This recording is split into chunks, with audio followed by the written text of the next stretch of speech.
Hello everyone and welcome to this video.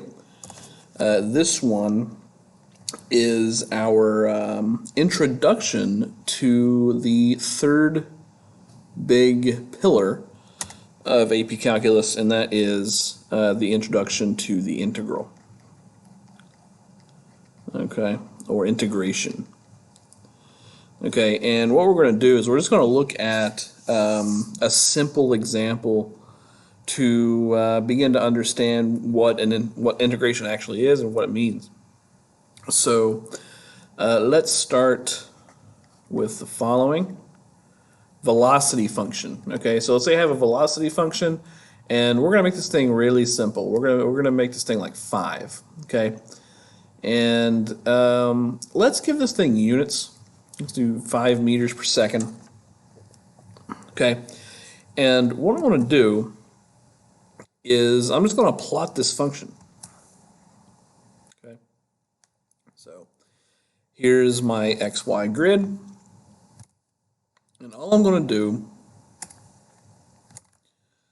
is plot 5. Okay, so 1, 2, 3, 4, there's 5. Okay, so if I plot this thing, it's just a good old horizontal line. Okay, this is saying that no matter what the time is, the velocity of this hypothetical object is 5 meters per second, no matter what. Okay, now here's the question that we want to answer. Okay, how far has the thing traveled given any amount of time? Okay, so for example, if I'm going 5 meters per second, then let's just take a look at a couple of things. So after 1 second, okay, then the distance that we've traveled is going to be 5 meters. Okay, after 2 seconds, right, the distance is going to be, it's going to be 5 meters per second, but then times 2 seconds. So 5 times 2 is going to be 10 meters. Okay, after 3 seconds, the distance traveled is going to be, and how we're doing this, we're taking the velocity and we're multiplying it by the time. Okay, the elapsed time. So the velocity here is going to be 5, and then after 3 seconds, 5 times 3 is going to be 15 meters. And we can do this for any number of seconds, right? So after 100 seconds, we're talking about a distance of 5 times 100, which is going to be 500 meters. Okay? So hopefully this makes sense. Okay? Now, what we want to do to make this like sort of a calculus thing and understand what the calculus actually is we're actually going to represent these calculations visually. Okay, so the first thing that we want to do, let's look at the 1 second situation. So I'm just going to draw this vertical line down, and let's say this is t equal 1 here. Let's figure out what the area of this shape is going to be. Okay, so the area of this rectangle, in other words. Let's figure out what that's going to be. Okay, and you can probably already see it. This is 1 and this is 5, right? 5 times 1 is nothing more than 5. Okay, and likewise, we can do this for any t value in the world, right? This will represent t equals 2. Again, we're talking about the total area, right? So we're talking about the purple area that is there already, and we're also talking about this purple area as well. If we add those two together, we're going to get 5 times 2, which is going to be 10. Okay, so I hope you see what's going on here, right? So over here we did some multiplication in order to calculate our distance. And that multiplication is represented visually over here by the area starting from t equals 0. Okay? So, integration is literally just going to give you the area between some derivative. Velocity is the derivative of position. So it's the area between the derivative of the function that you're going to be taking the integral of. So sorry about that. And the x-axis. Area between this function and the x-axis. Okay, and that's what integration is. Okay, that's really all that's going on. There's nothing else. There's nothing else going on. It's the area between the function in question and the x-axis. Okay.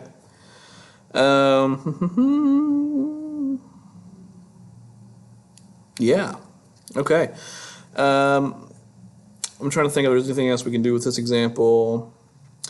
Let's do.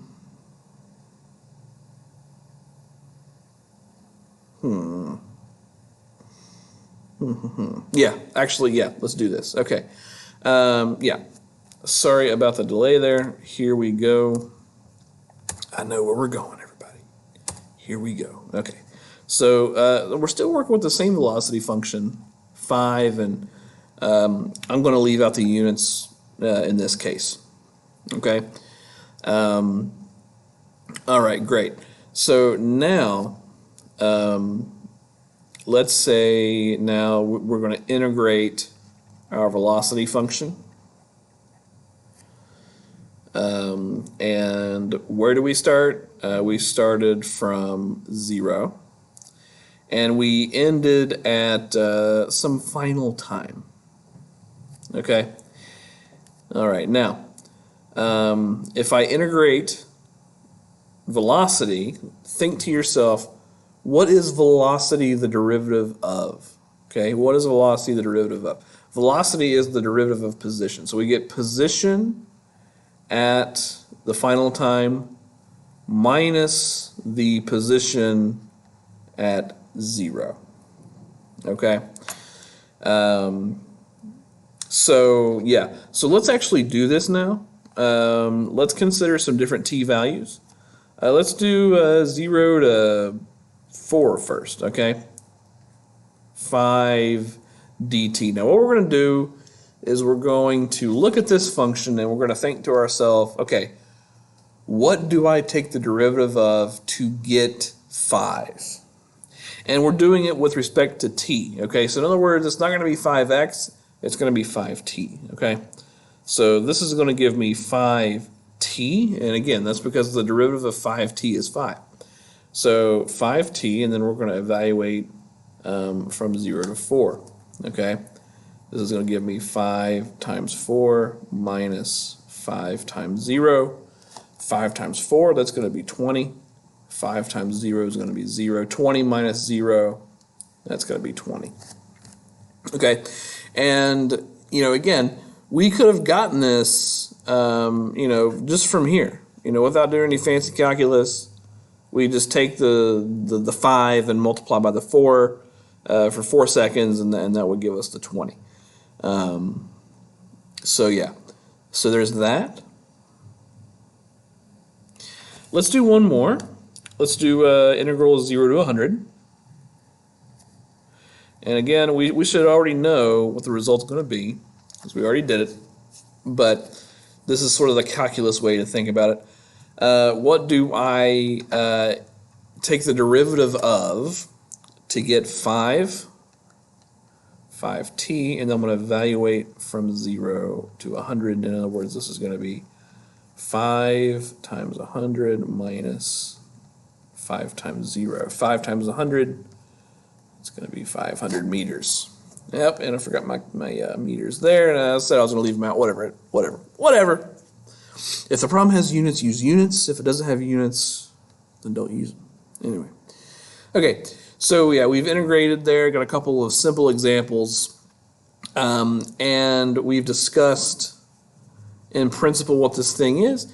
Now let's, for the last part of this video, let's make this a little more general. Okay, so we did a very simple example there with a constant function, but in general, when we integrate, what are we doing? Okay, so I'm just gonna make a random arbitrary function here. It's going to be continuous and smooth, but you know, it's going to change from point to point. Okay, so here's this function, and now you know, what does the integral of the function look like? I'm going to extend the axis out just a little further here. Here we go. Awesome. Okay. Now let's go blue here. And so anyway, if I wanted to find the integral of this function, then what I would do is I would chop this up into small little pieces and find the area of each piece. This has a name. It's called partitioning. So, you know, if I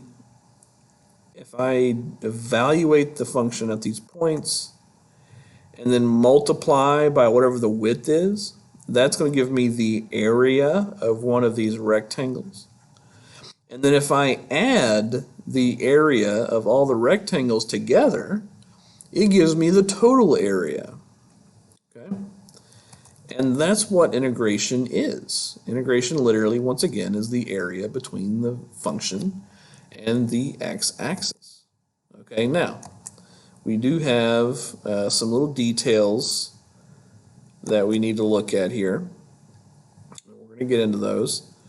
I'm just this little thing that I'm doing right now. I know it looks kind of boring, but what I'm doing is I am drawing in a visual way how we actually do integration, and this is how we do it. We evaluate the function at these different points, and then we multiply by a width. Once again, that gives us an area of a rectangle. We add the areas of the rectangles together, and that's what we do. Okay, so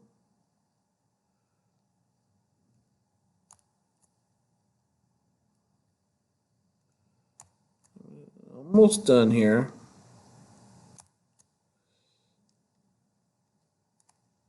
And you know what? I think I'm just going to kind of stop here because I've done enough to make my point. Okay, now notice this. Notice that there is a finite number of points here. 1, 2, 3, 4, 5, 6, 7, 8, 9, 10, 11, 12, 13, 14, 15. So I have here 15 points. Okay.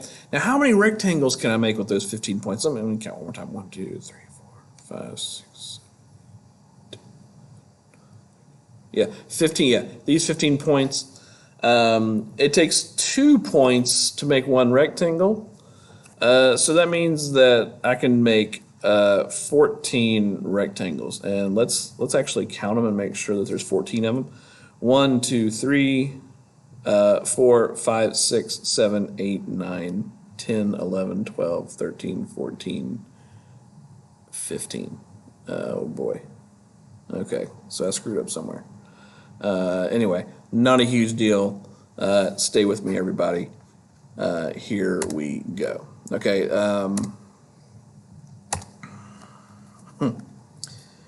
Where did I screw up? Here's 2 endpoints, 1 rectangle. 1, 2, 3, 4, 5, 6, 7, 8, 9. Maybe 10, I don't know. Anyway.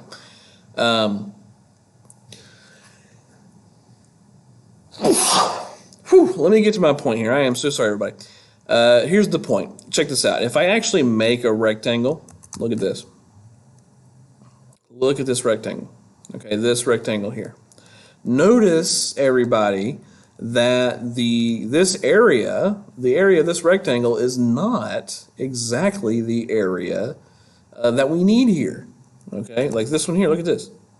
This area is an underestimate. This rectangle does not give us the perfect area. We still need this little bit. Okay, so look here. So look, my function is increasing. F is increasing. So my rectangles make an underestimate if I draw them from the left. Okay, so what I'm saying there is, this point is sort of the leftmost point of all these. If I make a rectangle from that, F is increasing, I'm going to have an underestimate. Okay, this is looking pretty good. That's pretty accurate. Let's keep going here. This one, as you can see, this is going to be an overestimate. Okay, because here F is actually decreasing. Okay, so let's write down a couple things here. The rectangles can start from the left.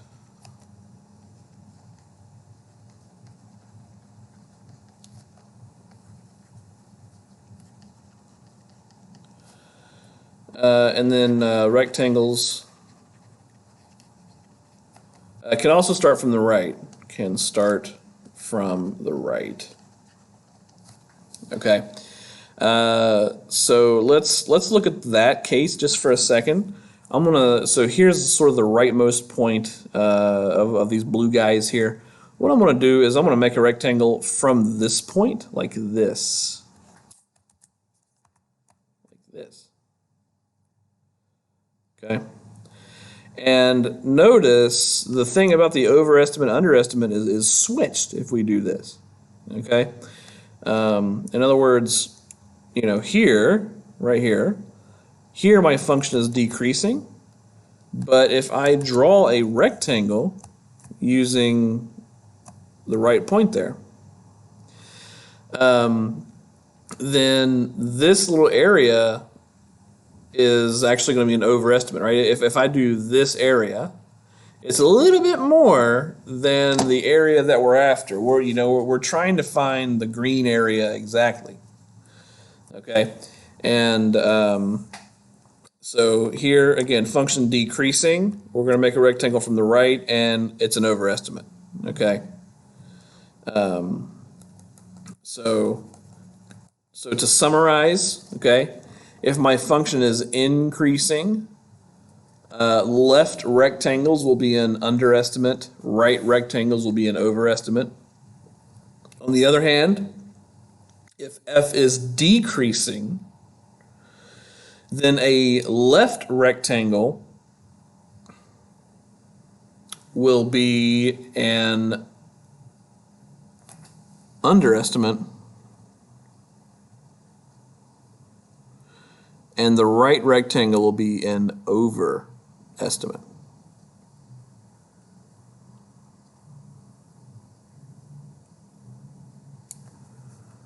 Okay, did I screw that up? Here's the left rectangle, underestimate, function increasing. Here function is decreasing, left rectangle, overestimate. All right, now function decreasing, right, there we go, yeah, here we go. Right rectangle, underestimate, left rectangle, overestimate. Yes, there we go. So if I mess it up the first time, I'm sorry. What I just said is the one. Okay, all right. So yeah, so a little introduction to integration. I know we got into some weird details there, but it's just the area between the function and the x-axis. We make it by generating rectangles and adding their areas together. But if we do this with a finite number of rectangles, we're always going to have an overestimate or underestimate. Okay, that's the final point that I want to make. Okay, finite number of rectangles, let's call it a finite partition, is going to give you an over or underestimate.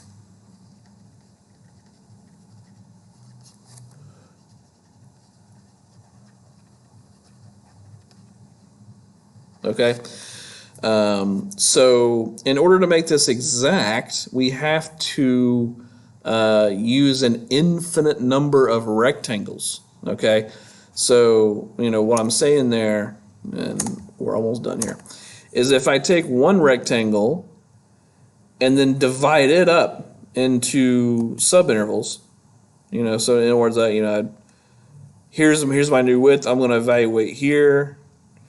And if I just keep doing this, right, the width of each rectangle gets smaller.